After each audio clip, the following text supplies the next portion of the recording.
Hi అండి, welcome to my channel smart స్నామ్. ఎలా ఉన్నారండి? అందరూ బాగున్నారా? అండ్ ఐ హోప్ మీరు అందరూ బాగుండాలి, అందులో నేను ఉండాలి అని మనస్ఫూర్తిగా కోరుకుంటున్నాను. అలానే వీడియోకి ఒక చిన్న లైక్ ఇచ్చి చూడడానికి అయితే ట్రై చేయండి. ఛానల్ని ఫస్ట్ టైం చూస్తున్న వాళ్ళు సబ్స్క్రైబ్ చేసుకోండి.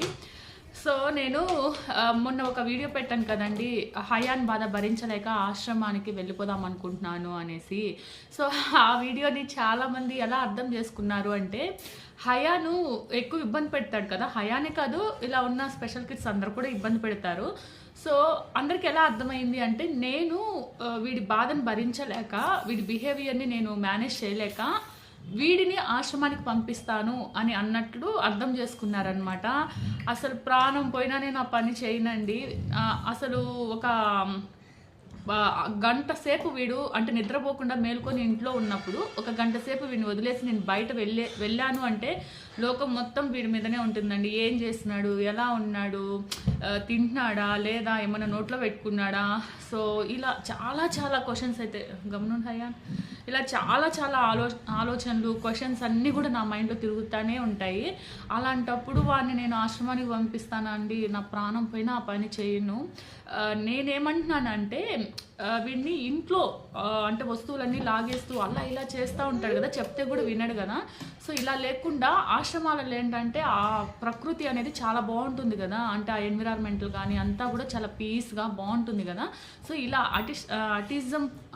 ఆర్టిస్టిక్ కిడ్స్ని అట్లా తీసుకెళ్ళడం వల్ల ఏంటి అంటే, ఆ ఎన్విరాన్మెంటల్కి వాళ్ళు సారీ పడిపోయినాడు, ఆ ఎన్విరాన్మెంటల్కి వాళ్ళు బాగా ఉంటారు, పీస్గా ఉంటారు. సో అక్కడ మెడిటేషన్స్, వాళ్ళకి సంబంధించిన యాక్టివిటీస్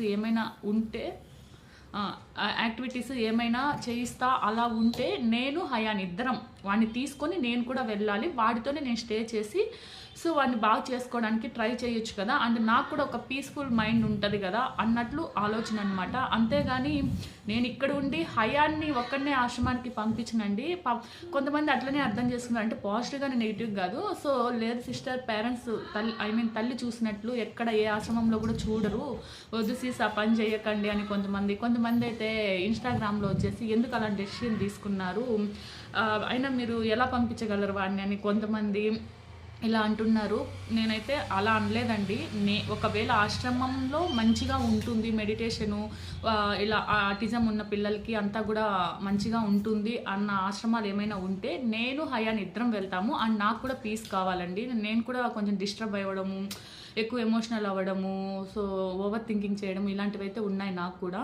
సో అందుకనేసి నేను కూడా పీస్గా ఉండి ప్రశాంతంగా ఉండి పాజిటివ్గా ఉంటే హయాన్ని కూడా బాగా సెట్ చేసుకుంటాను కదా అన్న ఒక కారణంతో నేను ఇలా ఆశ్రమానికి వెళ్దాం అనుకుంటున్నాను అనేసి అన్నాను. పైగా వాడిని ఎక్కడికైనా ఎవరింటికి తీసుకెళ్ళినా హ్యాండిల్ చేయడం కూడా నాకు చాలా కష్టంగా ఉంది.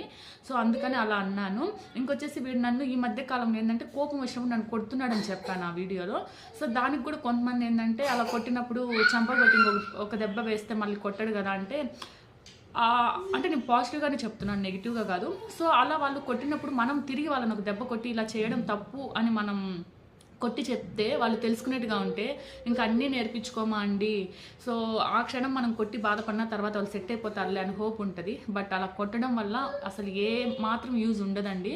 నేను కూడా అప్పుడప్పుడు ఎక్కువ ఇంకా ఏమంటారు ఓపిక పోయినప్పుడు ఒక దెబ్బ అట్లా వేస్తాను. వాడిని ఒక దెబ్బ కొట్టాను అంటే నేను ఒక్క రోజంతా ఏడుస్తాను. ఇంకా వాడిని చూసానంటే ఆ కొట్టిందే గుర్తుకొస్తుంది. ఇన్ కేస్ నేను కొట్టకపోయినా వాడి మీద కోపంగా ఏదో ఒకటి అంటూ ఉంటాం కదా, పళ్ళు కొరుకుతూ వాళ్ళ మీదకి వెళ్తాం కదా. సో ఆ సిచ్యువేషన్ అయినా సరే నాకు వాడిని చూసినప్పుడు గుర్తుకొస్తే, అయ్యో నేను ఇలా చేశానే, ఎంత మూర్ఖంగా బిహేవ్ చేశాను నేను, వాడికి ఏం తెలుసని ఇలా ఆలోచిస్తానమాట. అండ్ ఇప్పుడు ఏంటంటే, వాడు పళ్ళు కొరుకుతా మా మీదకి వచ్చినప్పుడు నేను కూడా కోపంగా నడిచాను అంటే పడట్లేదండి, మీదకి వస్తాడు. ఆ తర్వాత కోపం అంతా పోయాక మళ్ళీ నా దగ్గరకు వచ్చి హగ్ చేసుకోవడము ఇలాంటివి చేస్తున్నాడు అనమాట.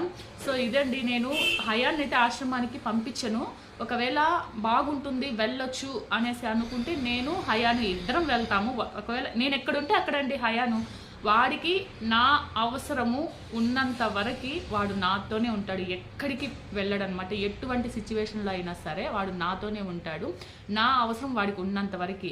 ఒక తల్లి అవసరం వాడికి ఉండదు, అంటే తల్లి అవసరం ఉండదని కాదు, వాడు ఓన్గా ఏదైనా తీసుకొని తినడం, ఏదైనా కావాలంటే అడగడం, వాడి పనులు వాడు చేసుకోవడం, నార్మల్గా స్కూల్కి వెళ్ళడం, అంటే అమ్మ లేకపోయినా పర్లేదు, వాడు ఉండగలడు అని అనుకునే వరకు హయాన్కి నేను ఎప్పుడు తోడుగానే ఉంటాను, ఎటువంటి పరిస్థితుల్లో వదలనండి. ఆలోచన కూడా అసలు రానివ్వను నేను. ఈవెన్ కొంతమంది అన్నారనమాట, స్పెషల్ స్కూల్స్ ఉంటాయి, హాస్టల్స్ ఉంటాయి, అక్కడ పెట్టండి, మీరు దగ్గర ఉంటే వాడు వినడు కదా అని కొంతమంది అంటూ ఉంటారు కదా, అలా కూడా చాలామంది అన్నారు. అస్సలు పెట్టను. ఎక్కడున్నా ఏ స్కూల్ అయినా సరే వాడు మధ్యాహ్నంకి కానీ ఈవినింగ్ కానీ ఇంటికి వచ్చేయాలి, అంతేగాని అట్లా హాస్టల్లో ఇట్లా పెట్టనని చెప్పానమాట. వాడి పరంగా నేను ఏ స్టెప్ వేయాలన్నా కానీ 1కి 10 సార్లు ఆలోచించే వేస్తానండి. ఎటువంటి పరిస్థితుల్లో వాడిని అయితే వదలను. ఈవెన్ మనకు తెలిసిన వాళ్ళ దగ్గర అయినా సరే నేను వదిలేసి ఒక 1 అవర్ అయితే హ్యాపీగా ఉండలేను అనమాట. సో ఇదైతే నేను మీకు క్లియర్గా చెప్పాలి అనుకున్నాను. అండ్ ఇంకొక హ్యాపీ మూమెంట్ ఏం తెలుసా, కింద పాప వస్తుందని చెప్పాను కదండి హయాన్తో ఆడుకోవడానికి. ఆ పాప వచ్చిన తర్వాత పాప ఉయ్యల దగ్గరికి వెళితే ఆ పాపను ఉయ్యలు టచ్ చేయనీడు. తర్వాత మళ్ళీ బౌన్సింగ్ బాల్ ఉందండి, అదే హైపర్ తగ్గించడానికి యూజ్ అవుతుంది అనమాట బౌన్సింగ్ బాల్. దాని మీద కూర్చొని జంప్ చేస్తాడు, పడుకొని ఇలా ముందుకు వెనక్కి మూవ్ అవుతూ ఉంటాడు అనమాట. అది వాడికి బాగా యూజ్ అవుతుంది. సో ఇష్టం కూడా బౌన్సింగ్ బాల్ వాడికి. సో ఆ బౌన్సింగ్ బాల్ తగిలితే ఒప్పుకోడు. అంటే ఆ పాప ఎలా వెళ్తే అలా ఆ పాపతో వెళ్ళడము, ఆడడము, నవ్వడము అనేది నేను ఈ వీడియో యాడ్ చేస్తాను చూడండి. అలానే ఆ పాప తీసుకొని తింటే వీడిని కూడా తినమని చెప్పడము, అలాంటి కొన్ని ప్రాక్టీస్ చేపిస్తూ ఉంటానన్నమాట. అవి ఈ వీడియోలో యాడ్ చేస్తాను చూడండి. అండ్ అది నాకు చాలా హ్యాపీ అనిపించింది అనమాట. అంటే కాన్సన్ట్రేషన్ అనేది కొంచెం ఆ పాప వైపు పెట్టాడు కదా, అంటే ఎవరేం చేస్తున్నారు అనేది కాన్సన్ట్రేషన్ పెరుగుతుంది. సో పిల్లలతో కూడా ఆడడానికి కూడా ట్రై చేస్తున్నాడు. సో కొంచెం హ్యాపీ అనిపించింది అనమాట. సో నేను మీతో షేర్ చేసుకోవాలి అనే ఇష్టం అండి, అంతేగాని ప్రతి ఒక్కరూ నెగిటివ్గా అయితే అనుకోవద్దు. ఇదే కదా నేను ప్రతి విషయం మీతో షేర్ చేసుకుంటాను. ఎందుకు చేసుకోవాలి అంటే ఎందుకు చేసుకోకూడదండి, నేను సోషల్ మీడియాలో వీడియోస్ చేస్తున్నాను, యూట్యూబ్లో వీడియోస్ చేస్తున్నాను. వీడియోస్ చేసినప్పుడు నన్ను సబ్స్క్రైబ్ చేసుకొని ఫాలో అయ్యే వాళ్ళంతా కూడా నా ఫ్యామిలీ అని అనుకుంటాను కదా. అలాంటప్పుడు ఫ్యామిలీతో కాక ఇంకెవరితో డిస్కస్ చేస్తామండి. మనకి హ్యాపీ మూమెంట్స్ కానీ ఏవైనా సరే మన ఫ్యామిలీస్తో, మన రిలేటివ్స్తో, ఫ్రెండ్స్తో ఇలానే కదా డిస్కస్ చేసుకుంటాము. సో ఇప్పుడు యూట్యూబ్లో నా వీడియోస్ ఎవరైతే చూస్తారో, నన్ను ఎవరైతే ఫాలో అవుతారో వాళ్ళందరూ కూడా నా వాళ్ళేనండి, నా ఫ్యామిలీ మెంబర్స్, నా ఫ్రెండ్స్, నా శ్రేయోభిలాషులని నేను అనుకుంటున్నాను. అందుకే షేర్ చేసుకుంటున్నాను అనమాట. సో హయాన్ వీడియో అయితే చూడండి, మీకు ఏమనిపించింది అనేది కామెంట్ చేయండి. అలానే వీడియోకి చిన్న లైక్ ఇచ్చి అయితే చూడండి ఫ్రెండ్స్. మీరు ఇచ్చే లైక్ ఏంటంటే మన వీడియో చాలా ఎక్కువ మందికి అప్రోచ్ అవుతుంది, అలానే నాకు కూడా సపోర్ట్ చేసిన వాళ్ళు అవుతారనమాట. Thank you for watching, bye.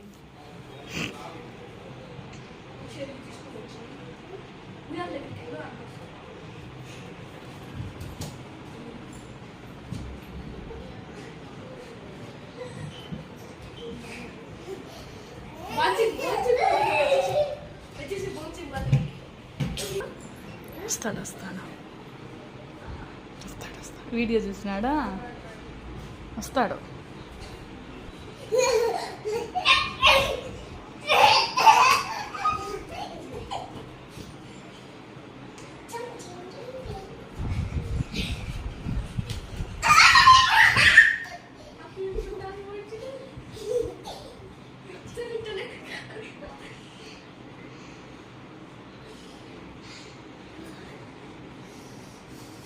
వెళ్ళి ఆడుకోపో.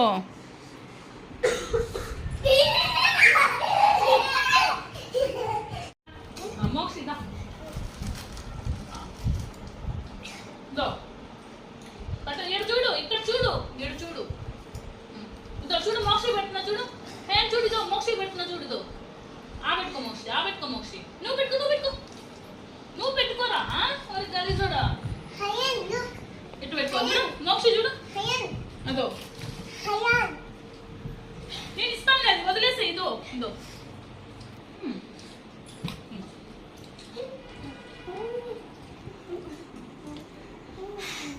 మోక్షి తింటుంది, నువ్వు తినాలా.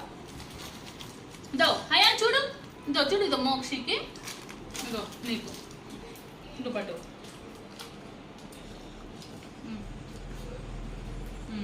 ఒక్కొక్కటి 1 by 1 బే. లోపల పడిపోయిందా, లోపల పడిపోయిందా, అదో కింద పడిపోయింది. వద్దులేదు ఇదో